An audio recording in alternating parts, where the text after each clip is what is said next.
Hi, I'm Dr. Allison Smith, head of the clinical team here at Precision Analytical, creators of the Dutch test. I am thrilled to be the one to get to introduce you to the Simplified, Dutch Complete, and Dutch Plus experience. We know how complicated some of these concepts can be, and we think you are going to love this new streamlined approach. So first, we will review the Dutch report enhancements, which I think you'll find are all very intuitive. It's all stuff that makes your life a lot easier when it comes to interpreting the test. We'll cover how the male and female Dutch reports differ, introduce the new Dutch dozen interpretive framework, and then stay with me to do a walkthrough of a female Dutch complete report. So first, let's go over the new features on the Dutch report.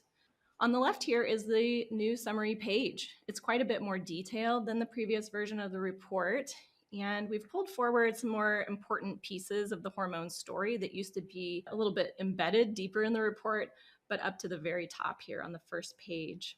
And we'll go through all of these enhancements that are listed out on the side. If you order the Dutch Plus, the changes to the Dutch Plus are pretty much the same until you get down to the cortisol section. We do test salivary cortisol, free cortisol in the Dutch Plus report. So we'll go through those differences in detail coming up.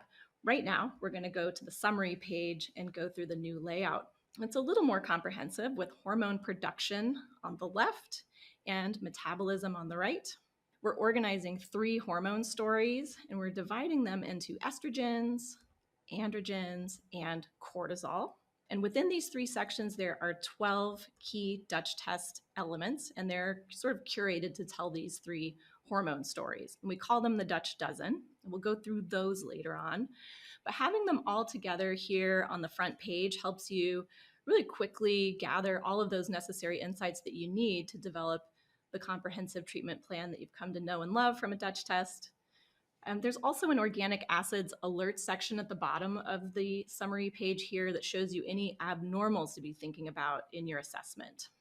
The additions to the summary page are mostly the metabolism elements. If you remember the previous versions of the reports, the summary page was more like a highlights page. Well, now it's really a true summary. You're able to get the full story for each of these hormone families. In the estrogen section, you'll find phase 1 metabolism here. Phase 2 methylation activity is detailed in the slider bar. In the androgen section, we show the 5-alpha metabolism of DHEA now, so no need to go searching for that. And the free cortisol graph got a bit of a makeover, really intuitive stuff like patient-reported collection times that are visible now along the x-axis there with each point. You'll get to see highs and lows in the color of the plot points, red if it's abnormal, green if it's normal. And then if the patient wakes up during the night, we will plot that now before the waking sample. So that mid-sleep will now be plotted on the diurnal graph. The Dutch Plus got a similar set of updates to the estrogens and androgens section, so it's exactly the same. But for the free cortisol section, we'll zero in here because it's in saliva, it's a little different. We have a cortisol awakening response and we have some other things to report. So similar to the Dutch Complete, we added the collection times along the x-axis there, and the plot point colors show abnormals in red. We have a mid-sleep sample. If a patient collected a mid-sleep sample, we will plot it on the graph after the bedtime. But if they don't wake up in the night, that's okay. They can collect a midday sample and we'll also plot that between the 60-minute and the dinner. So all intuitive here. We also are now emphasizing the cortisol awakening response. You know, if you're used to explaining the CAR to patients, it's kind of nice to have that dashed line like, here is your cortisol awakening response. And of course, now we have a way of plotting that out on a table and giving it to you in the percentage right there within the graph, so you have everything you need to explain it to the patient. I want to look at the summary page section side by side with the expanded pages that they represent, just to kind of show you how the summary displays each expanded page's information in that succinct, distilled way. So this is the Dutch Complete. We're going to start with the sex hormone panel. And this is the Dutch Plus. So notice this is one area where the Dutch Complete and Dutch Plus are exactly the same. This page is laid out really the same as it was before with a couple of new elements. The top section of the summary page here distills all of those important details from the progesterone and estrogen section of the expanded sex hormones page. So we have added a 5-alpha metabolism slider right there, and it's for progesterone metabolism. And that identifies any preference maybe for beta or alpha pregnadiol. This person has a little bit of a preference toward the alpha pregnadiol, which is good if you want to put her on some progesterone to help her sleep or feel less anxious. She probably would do well with, normal or lower doses even, right? She's got that alpha preference. The pie chart is no longer displayed on the Dutch report, and this is intentional. We have removed the phase 1 3-way assessment. Really, we're trying to adhere more closely to the clinical research on estrogen metabolism, and some of that research is our very own, and it does support the use of the direct ratios of 2:16 and 2:4 hydroxyestrone for that proper assessment of phase 1. And we use these sliders. So if you're not used to looking at the sliders, we're looking for a pull to the left towards the bad stuff, towards the 16s and the 4s to tell us that there are problems with phase 1 metabolism. If you're more towards the center or towards the higher side, towards the 2-hydroxyestrogens, that's probably a lower risk phase 1 metabolism. So that's how you'll use that going forward. Clinically speaking, the use of the pie chart, even though we sort of love the pie chart, it's been around forever, we're used to looking at it, there were some problems with it sometimes. It could be limited by the dominance of one pathway. So I pulled an example of a case where a patient had a very strong 16-hydroxy preference, and it completely obscured the 4-hydroxy dominance that this person had over 2-hydroxy-E1. And it really could have led to an improper assessment, maybe even use of DIM that could have accentuated the 4-hydroxy pathway even more. So instead, please use the sliders, a shift in the population slider to the left or towards the 16-hydroxys, and the 4-hydroxys, like in this case, suggest a higher risk phase 1 metabolism. So the next section on the summary condenses the findings from the androgen section here. And the total DHEA production dial now shows in the DHEA flow. I used to find myself flipping back and forth to see what the total DHEA was. Now you don't have to do that. It's in the flow. As before, it is the sum of DHEA sulfate and its downstream metabolites, androsterone and etiocholanolone. In the cortisol section, it's now easier to spot those abnormals with the red means high or low and green is normal. So that's easier just to spot on quick assessment. The mid-sleep sample is plotted before the waking sample, and that'll be both on the cortisol and cortisone graphs as well. So if your patient woke up in the middle of the night, you can see if they're high or low. And the collection times, of course, are noted along the x-axis. And that really does reduce the need to flip between the pages to figure out, was this at midnight or was this at 10 p.m.? Or, sometimes we're really getting into that level of detail. Similar updates on the Dutch Plus we already saw on the summary page with the abnormal diurnal points in red and the collection times noted in the graph. But the cortisol awakening response is now emphasized with the dashed lines, and you'll find the upper right corner has the chart that tells you the percent rise of cortisol first thing. And the mid-sleep sample is plotted after the bedtime sample. This person is high when they're waking up in the middle of the night. Right? Bedtime is normal, but then rising to that midnight sample. So the RDC, even without looking at the results page or tables, we can see immediately that this person has an issue in the night with cortisol. Easy to assess. Another new feature on the hormone testing summary page of both the Dutch Complete and Dutch Plus is the addition of the organic acids abnormals. This might be my favorite new feature. So if your patient has all normals in the oats, this is important. This section might be totally empty, and that would be good, right? That means everything is within the normal ranges. But abnormals will show with a red moniker. Organic acids reported as like low end or high end of range, they will be yellow, meaning it's something to watch. So here we get the rundown of the summary page, but the expanded page on page 6, we still have an oats section. So you still can go and look at each value and kind of see where they're falling. And our goal really with this new version of the report is to get you from summary page to a comprehensive treatment plan in just a few minutes. We're trying to reduce your brain power time. So those are the changes you'll encounter on the newest version of the Dutch report. Now we want to get you familiar with the new look on the Dutch Complete. This is our combination panel, of course, of the 4 or 5 dried urine samples collected over the course of the day. And the Dutch Complete for both females and males is made up of a summary page, which is this page in the middle here, plus 3 component panels, the sex hormone panel, the adrenal panel, where everything comes from the urine samples, including the free cortisol pattern there, and the organic acids panel, or oats, I'll call it. We have a new About Your Results section at the end of the report that walks you through each hormone story on the summary page in a succinct, plain language kind of a way. And then an advanced insights section that helps you dig a little bit deeper to identify those more advanced patterns within the report if they exist. And the new summary page of the Dutch Complete gives you a person's complete hormone story, plus a deeper understanding of etiological issues like dysbiosis, oxidative stress, nutritional deficiencies that may be at the root. So all on one page. The idea is that you're getting this simple, comprehensive look right there on page 1. So those are the changes you'll encounter on the Dutch Complete. Now let's get you familiar with the Dutch Plus. And this is our saliva and urine panel from 4 dried urine samples, plus 5 or 6 cortisol samples collected from saliva over the course of a single day.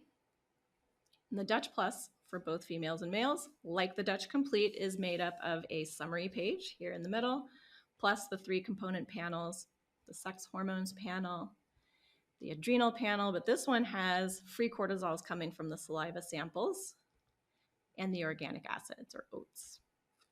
Just like the Dutch Complete, we'll have the About Your Results section at the end of the report to help you interpret the findings from the summary page particularly, and then the Advanced Insights section to speak to the deeper patterns if they exist, and that's the Dutch Plus. I do want to talk about the differences between male and female reports. Some providers will work mostly with males, or they'll work mostly with females, and then every once in a while they'll get a report for one or the other. And then they want to go over it because they think it might be really different.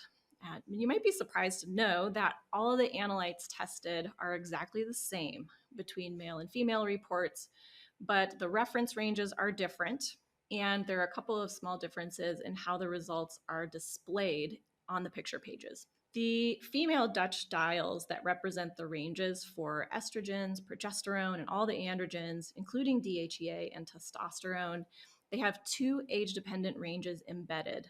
One is for premenopausal patients in green, so you'll see the green arc within the dial.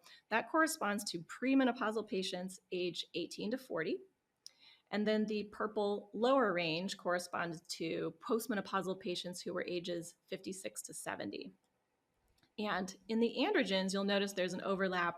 This is because some younger patients can be healthy with lower levels of androgens, while some older patients can have higher levels of androgens if they're still cycling or have a stronger body composition. It really is that pre versus postmenopausal that seems to influence those androgen ranges. So you'll definitely see a little bit of overlap in your perimenopausal patients, and that can be totally normal depending on their cycling status. The male dials are set up really similarly to the female ones, with the higher range, light green corresponding to males age 18 to 40. So they make more androgens in the younger age group. And then the dark green lower range is for males over 40. The male Dutch Complete summary page on the left here, you'll notice prioritizes the androgen section first. So you'll have androgens up top, just kind of like you would think it should. And the female report on the right prioritizes the estrogen section first. The male estrogen summary emphasizes estrone balance with estradiol, and the female estrogen summary features progesterone versus estradiol. Let's look at the sex hormone panel of the male report. Dihydrotestosterone is featured on the androgens flow chart, but on the female report, progesterone metabolism is featured instead. But those are the differences, really. Everything else is identical, the cortisols, the oats. So let's talk about report comments, because we have a new way of approaching the comments section. It's called the Dutch Dozen, and there are key markers on a Dutch test that inform you in a simplified way of a person's comprehensive hormone story, and there are 12 of them. So the Dutch Dozen became the name that we referred to them as. And it's an interpretive framework that we introduce on the hormone testing summary page of every Dutch Complete and every Dutch Plus report. and it's designed to significantly reduce the amount of time that it takes to fully interpret a Dutch result. On the updated hormone testing summary page, you will notice that we feature the 3 hormone stories: estrogens, androgens, and then cortisol. And within those 3 sections, remember, we have the 12 key Dutch test elements to tell those stories, and those are the Dutch dozen. Each hormone story has 4 elements, right? Estrogens, androgens, and cortisol's elements, and they each have their own comments page with simplified language. They're called the About Your Results pages, and we'll go through each one next in detail. So here's all the comments pages together. I'll show you how they work. Estrogen and progesterone section of the Dutch dozen pulls the data directly from the estrogen and progesterone section of the summary page. You guessed it. And the comments are systematically designed to cover each element in really simple language, and really even like your patients can understand what's going on. So you'll notice that the patient's self-reported cycle information will be displayed ahead of the estrogen and progesterone comments here. We'll note any medications that might affect estrogen and progesterone, like hormonal birth control or menopausal hormone therapies, and then the comments will follow. So let's look at the first analyte here. The first comment is going to be about the estradiol level and its relationship to the patient's menstrual status and any medications that they might be on that might affect it. And then next we go to the progesterone level, and we can see progesterone for this patient is pretty low. Maybe ovulation hasn't occurred. Those are the bits of information that you might get from that comment. Next, we assess phase 1 metabolism. Here, the 2:16 ratio is low, and so is the 2:4 ratio. Both represent a higher risk. 16-hydroxy is more estrogenic, 4-hydroxy is more carcinogenic. This is the type of information you get from that comment. And phase 2 metabolism, COMT methylation activity for this patient is lower than we would like. So this whole section, this estrogen and progesterone section, gives you a pretty complete idea of this patient's luteal estrogen and progesterone balance, their ovulatory status, and also their difficulties moving estrogens through phase 1 and phase 2. Next, we can look at the androgens. This comment section pulls the data directly from the summary page as well, from the androgen section, and comments on each element in simple language. So if the patient has self-reported symptoms of high or low androgens or is using androgen therapies, this is where you'll see that information reported here ahead of the comments. And then we just go into the comments, reading left to right. So we first assess total DHEA production, which is in the normal range. Then we move on to testosterone level for testosterone production, also in the normal green range for a cycling female. Then we get into the 5-alpha-androstenediol. So despite normal testosterone levels, we see the 5-alpha-androstenediol level is elevated. And this reflects dihydrotestosterone activity in the tissues, and the comment tells you that pretty plainly. Now, 5-alpha-androstenediol can be high because you just have high testosterone production. But in this case, we can see testosterone is not high. Right? In this case, 5-alpha-androstenediol is high because of increased androgen metabolism rather than high testosterone production. And the 5-alpha metabolism slider here confirms that strong androgenic metabolism exists for DHEA as well. So reading left to right, we see normal production of androgens, but a highly androgenic metabolism. And that makes a difference when it comes to how you're going to treat this patient. Right? Do we need to knock down androgen production, or do we need to reduce 5-alpha reductase? Right? Clearly, it's the 5-alpha reductase activity that's the issue. Let's look at cortisol. This is the cortisol section. Now, if the patient has symptoms like fatigue or sleep problems, that information will show here up top. And then we move on into the comments. We look first at the diurnal rhythm. Do we have a normal up and down pattern? For this patient, they look a bit low and flatter in slope. That's going to affect whether or not you treat. And when we add all those points together, the sum of the free cortisol points is pretty low for the entire day. Not surprising, we could tell. Bottom of the range and one below range on waking. So low overall free cortisol. However, the metabolites of cortisol are really high, and that tells us total cortisol production is actually elevated, and the body is trying to adapt by limiting free cortisol availability. And finally, cortisol clearance rate is high. This ratio compares the high cortisol metabolites to the low free cortisol and cortisone. Notice the comment is pulling from information supplied by the patient to help you put together possible drivers of this pattern. So in this case, the patient falls into an overweight BMI, and high BMI is associated with fast cortisol clearance rate. So we're really trying to make life easy for you in this about your results section in the Dutch dozen here. Now we want to check for abnormal organic acids for important clues into root causes. Remember, on the summary page, we do summarize the abnormal oats at the bottom there with the red monikers for those that need attention, yellow if some are pushing the edges of their range. But in this case, it's all red. We see some full-on deficiencies in B12 and B6, melatonin. High indicin suggests there may be a gut dysbiosis or maldigestion at the core. High quinolinate is a marker of neuroinflammation.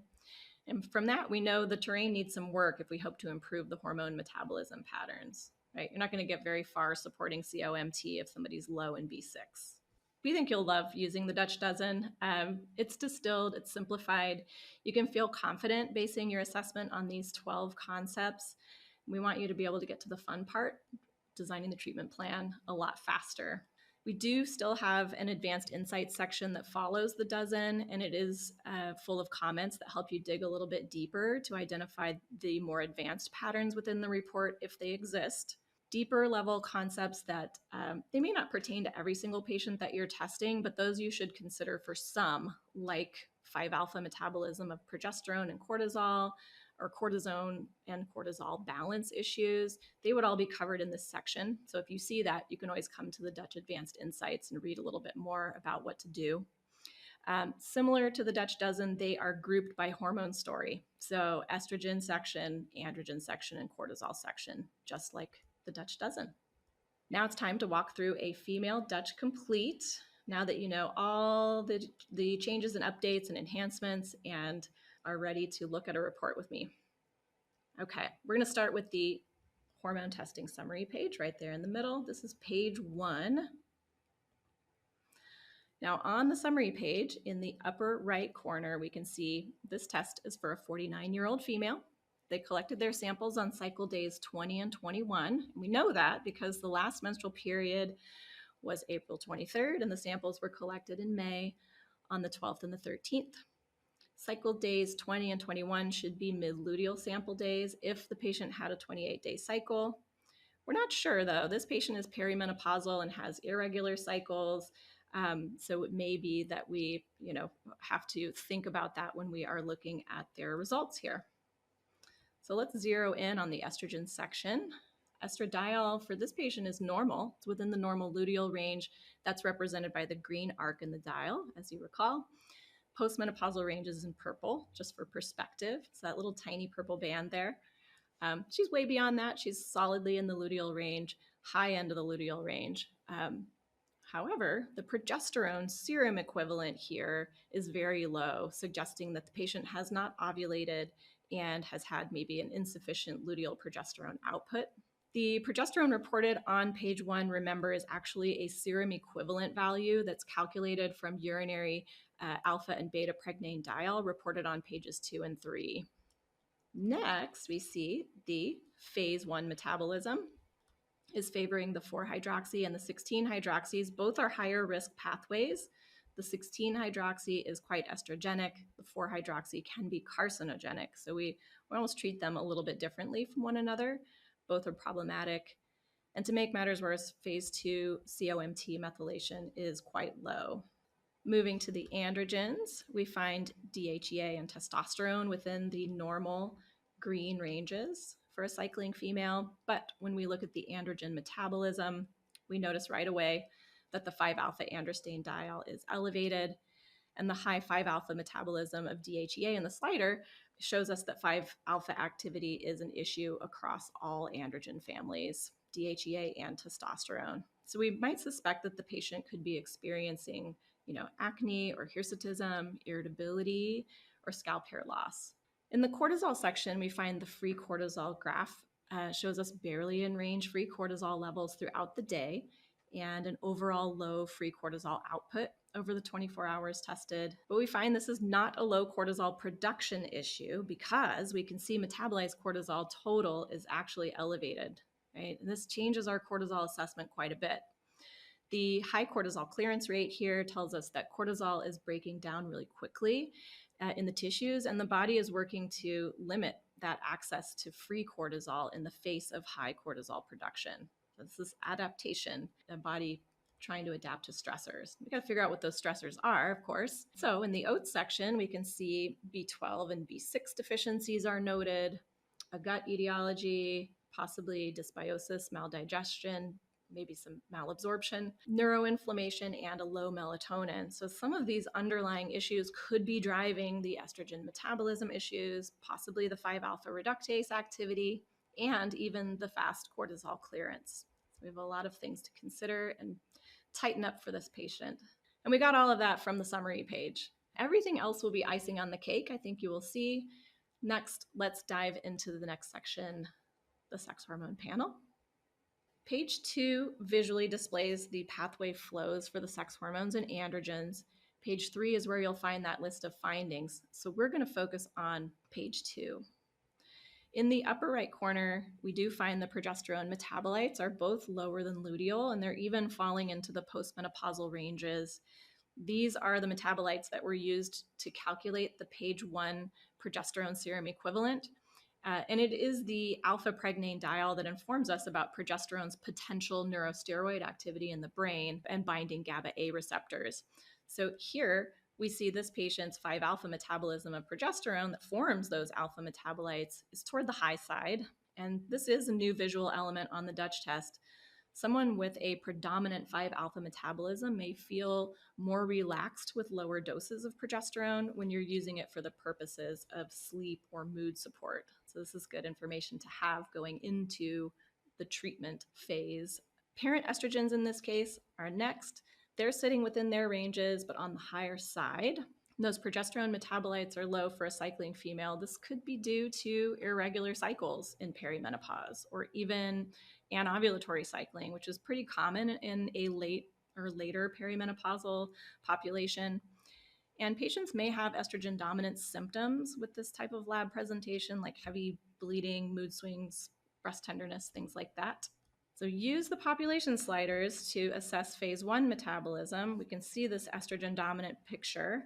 We want to see how they're metabolizing those estrogens.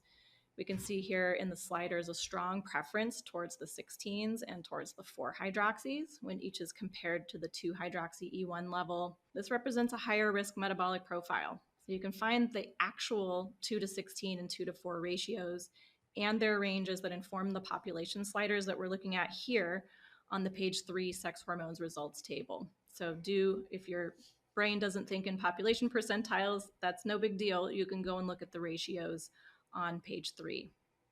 The methylation activity population slider informs us about phase 2 COMT activity. And for this patient, COMT methylation is pretty low. And for this one, we're comparing 2-methoxy E1 to 2-hydroxy E1 for that calculation. So phase 1 and phase 2 needs some help. In the androgen section, total DHEA production here, remember, is the sum of DHEA sulfate and its downstream metabolites, androsterone and etiochalanolone. One thing that we notice is that DHEA sulfate is relatively low. It's actually below the normal range compared to its downstream tissue metabolite, androsterone, and that total DHEA. So this is a common finding and something to notice in patients that you're suspecting might have a problem with inflammation or insulin resistance. The 5-alpha metabolism population slider also kind of visually confirms that DHEA's metabolic preference is to head to those strong tissue androgens. So androgenic lab presentation here in many ways. Maybe some sulfation supports in order.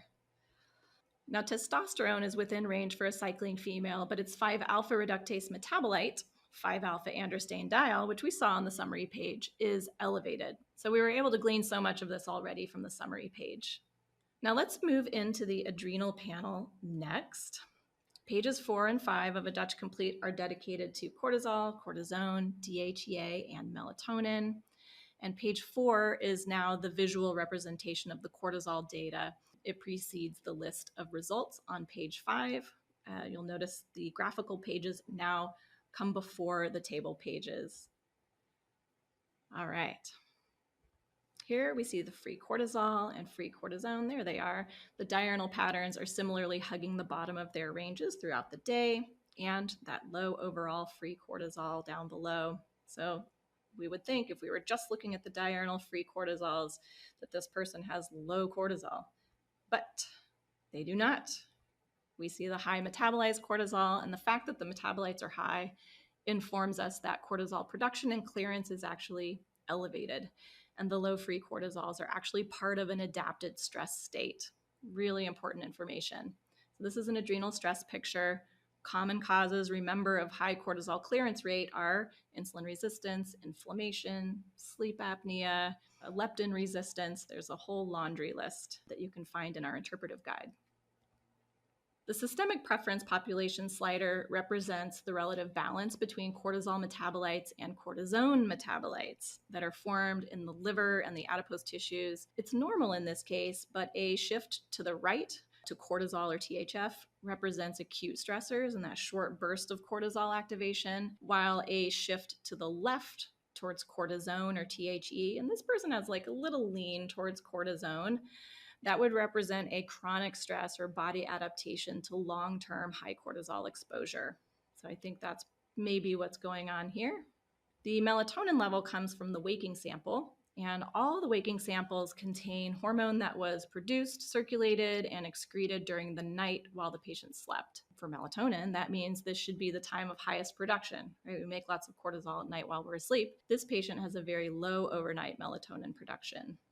Finally, the oats. The organic acids bring up the tail end of the report. We already know what we'll find because the summary page already told us that they have some deficiencies and gut issues. Let's look at them here and satisfy ourselves. B12 and B6 deficiencies up top, with the methylmalonate being high and the xanthuronate and kynurenate being above range. We also see high indican, which is suggestive of dysbiosis or maldigestion.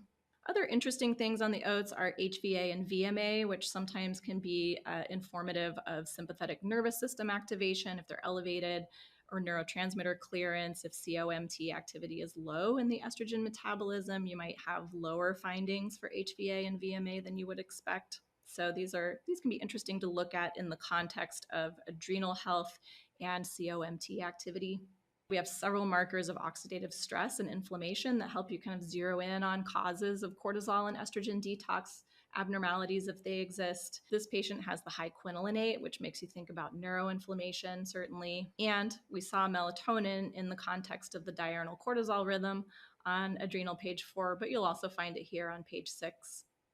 Don't forget to use the new About Your Results section. These comments are full of patient-specific information, and it's designed to help make your life a little bit easier. So it pulls in some of the patient information from the requisition form into the comments on the findings for each analyte on the summary page.